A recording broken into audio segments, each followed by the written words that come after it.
say. So a while back, like September back, I did an event, and it was right after I was getting over being sick, and I just couldn't pick up the camera to vlog it, but I did 2 amazing events that weekend, and I definitely regret not being able to vlog it, in particular because my backdrop with the paper flowers that I did for this event came out so cute, and I got quite a few questions from you guys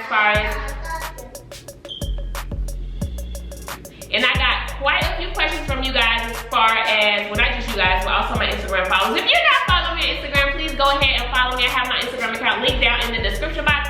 I have my family page and I have my Shop Designs page. Follow both or follow one, just follow me. But anywho, I got quite a few questions, and you guys were like, where is the vlog for this? This was so beautiful, and I was like, yeah, I was sick, I didn't vlog it. So I'm gonna break everything down for you guys step by step on today, how I made that beautiful backdrop. It was just so pretty. But yeah, stay tuned if you want to see how I made it. And believe it or not, I have given you guys all the tools that you would need to create this. You just would have to have watched all of my vlogs and took in some of that advice or tips and tricks and thought the process for making it. But it's okay, I'm gonna compile all of the advice and tips and tricks today for you guys so that you guys can see how to make that backdrop. I hope that you guys enjoy it, and yes, stay tuned.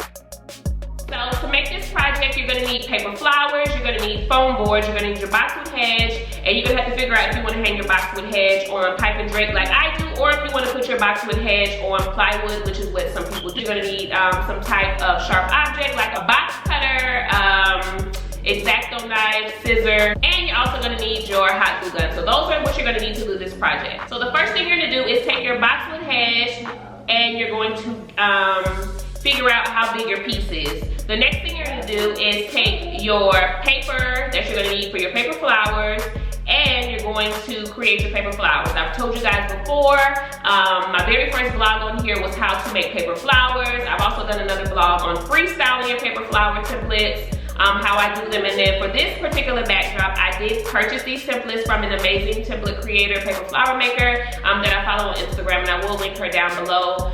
This video was not sponsored, I just really loved her product, so I did purchase it. And when you purchase it from her, it does come with instructions as well as a video tutorial on how to make the flowers. So you guys can definitely hit her up. No, please don't message me and ask me to send it to you, because that is not what I do. I would hate for someone to do that to my company. So definitely hit her up if you do want to get the paper flower templates from her, or you can freestyle it or create your own. I do have videos, like I said before, showing you guys how to do that.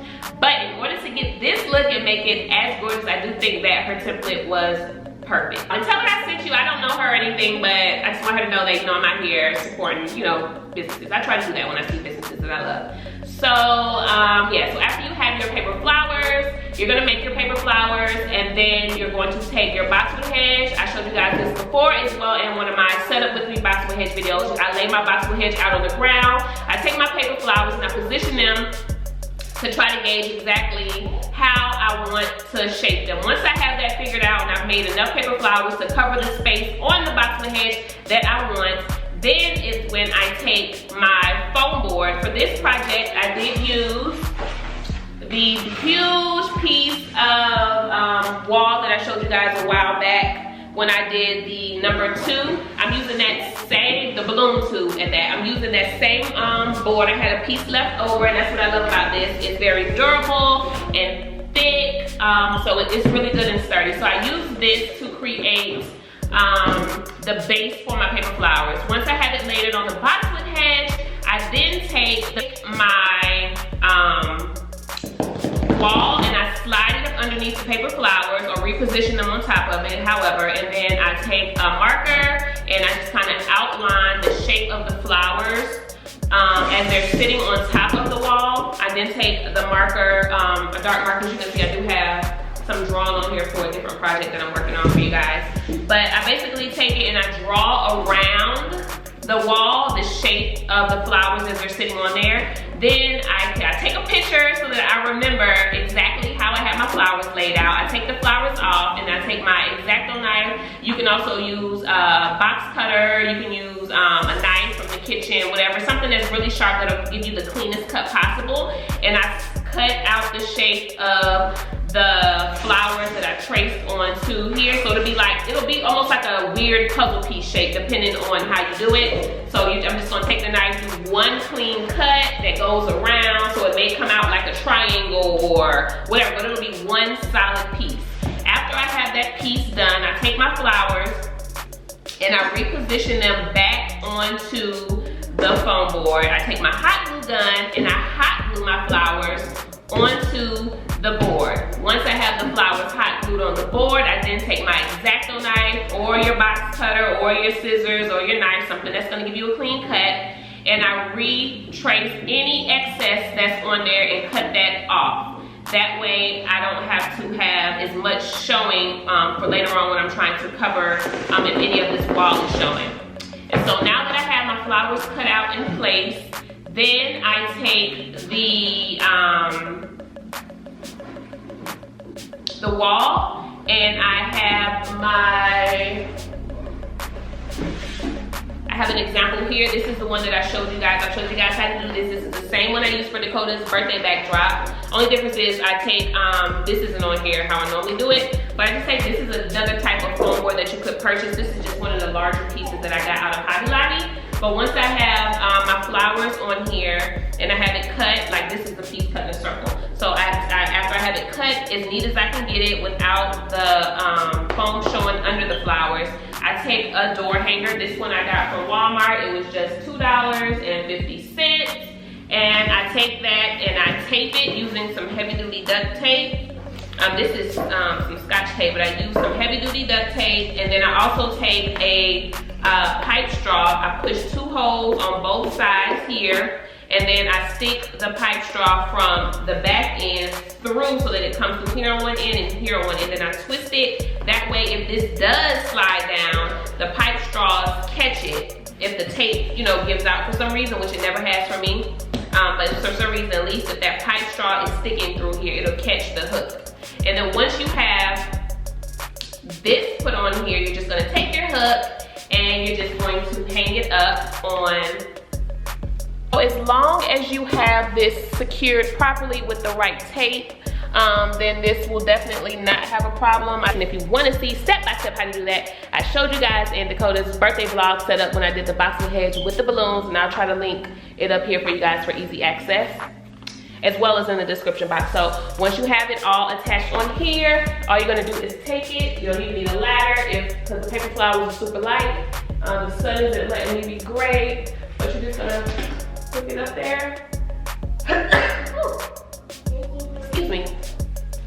And it stays. It's just that simple. As you guys can see, it is hanging up there. And so for when I did this backdrop, I had 2 pieces of board cut out, as I said earlier, with the door hanger attached to the back. So there was one on this end, one on this end, and then I had the small orange one in the middle using the method that I showed you guys in the Boxwood Hedge setup and deliver that I did a while back. And I'll try to link that up here as well as in the description box for you guys to go back to reference so you don't have to do a lot of searching for it.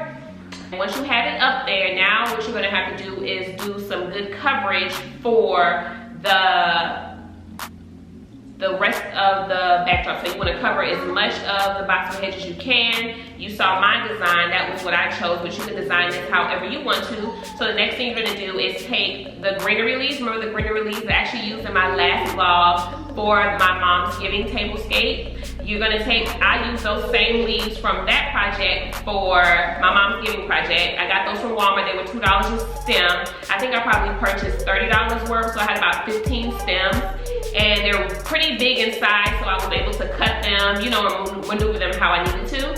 And then what I do is I stick that through the Boxwood Hedge. Remember I told you guys that these are, they're grapes in here. I showed you guys that before. So I stick those directly, some of them went directly through the Boxwood Hedge, and the other ones I use to hide the actual foam. That's another reason that I do love this, is you guys can see how nice and thick it is. So that way I was able to hide some of the foam, because straight on, as always, you're able to get it perfect. But when somebody's sitting at a different angle, you don't want them to be able to look up and see like whatever you got going on in the background.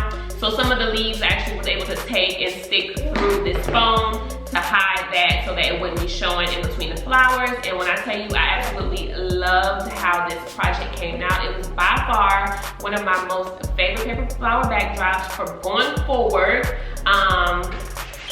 I will more than likely be using those paper flowers because they give me that designer effect, and I don't want anything to look janky with my name on it.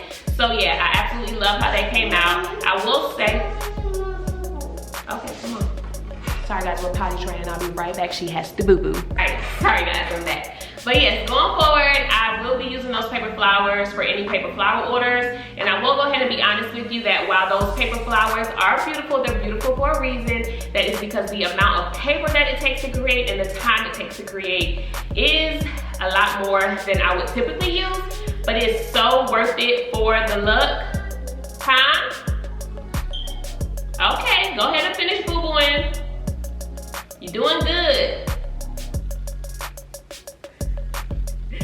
But the amount of paper that it takes to create those flowers is more than I would typically use for like one of my freestyle paper flowers, but it is so worth it. You guys saw how beautiful those were. And so, yeah, I hope that you guys were able to get all the information. I know this wasn't exactly, you know, my typical step-by-step make it with me, but like I said, I was sick that week. Again, if you have not subscribed, please go ahead and hit that button down below to subscribe and join the designer family, and make sure you hit that push notification bell so that you are notified every time I do an upload and you're not tardy to the party. I will see you guys on the next vlog. Bye.